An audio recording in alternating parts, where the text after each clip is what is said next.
The Economy of Living Things is an exhibition that brings together the practices of 4 different artists to really think about these artists together, to think of them in relation to one another and also as a collective. And it's organized into certain sort of thematic clusters that enable us to better understand what we mean when we talk about the economy of living things as a conceptual idea that brings the exhibition together. The main challenges of a space like MABA is that you have separate rooms which are connected by a single corridor. When it came to placing these works in relation to one another, one of the big ideas that we thought could be useful in terms of articulating this series of satellites is the idea of the moving image. So to use a series of temporary screens, of fixed screens, either floating in midair or fixed to the floor, that would enable people to encounter the works as impressions but also objects.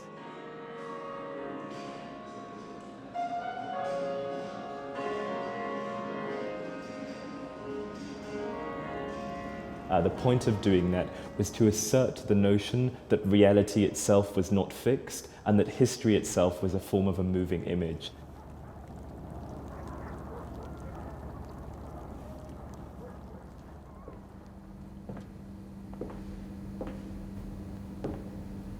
So in the first room you have the work of Ali Cherri that is dealing really with the violence of archaeology, the way in which objects get passed through different hands, through different histories, into different institutions, and whether these objects themselves hold a kind of psychological power or indeed possess a cultural memory.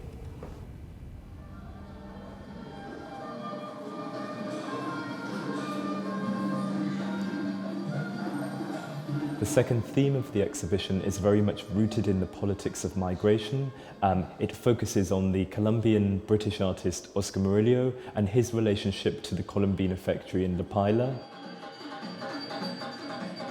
It complicates the notion of what it means to have agency within a labour environment such as a factory, form a direct relationship to forms of mass production and the relationship between the concept of mass production and cultural production.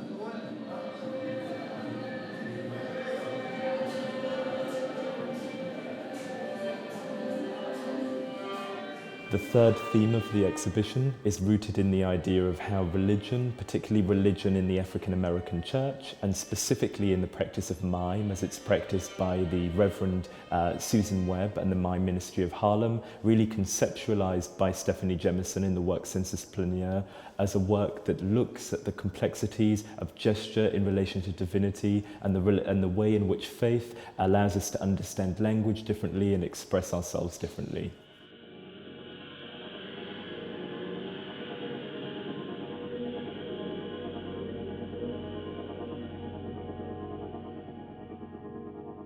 In the center room of the exhibition, you have a kind of sculptural installation that places a relationship between the work of Oscar Murillo, a large painting called Entitled, produced this year, and a series of abstract works by the artist Steffani Jemison, which draw both on the broader themes of religion, divinity, and language.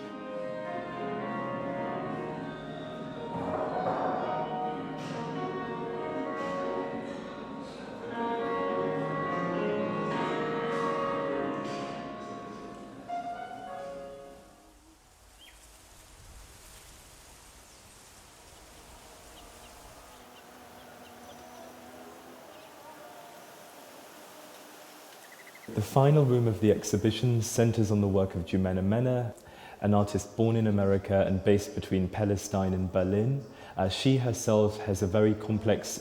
way of narrating political themes, and in this work chooses to focus on the idea of seed banking, particularly the transactions and actions of the global seed vault in Svalbard, Norway, and the political implications of seed banking on the broader Levant region.